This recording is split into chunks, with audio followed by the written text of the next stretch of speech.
La perquisition a pu débuter. Elle a permis de découvrir un arsenal d'armes et d'explosifs d'une ampleur inédite. Ont en effet été découverts à l'intérieur de ce logement des éléments chimiques d'abord.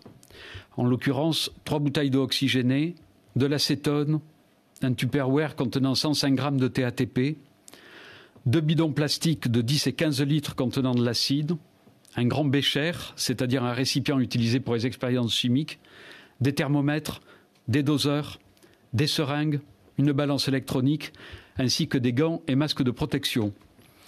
Après ces éléments chimiques, des éléments électriques aussi. Ont ainsi été découverts un détonateur à seringue rempli de poudre avec alimentation électrique prêt à l'emploi, un sac contenant des têtes de guirlandes électriques découpées qui peuvent servir de détonateur en les remplissant de TATP, des composants qui peuvent donc être utilisés pour la confection de détonateurs. Ont aussi été découverts 4 cartons de 10 cm par 10 cm qui contiennent au total des milliers de billes d'acier, 5 passeports français volés, enfin 7 téléphones, dont plusieurs mobiles neufs encore dans leur emballage. Les policiers ont découvert 2 ordinateurs dont les premières exploitations des supports ont fait apparaître de la documentation en lien avec des groupes djihadistes ainsi que des éléments sur la fabrication artisanale de produits explosifs.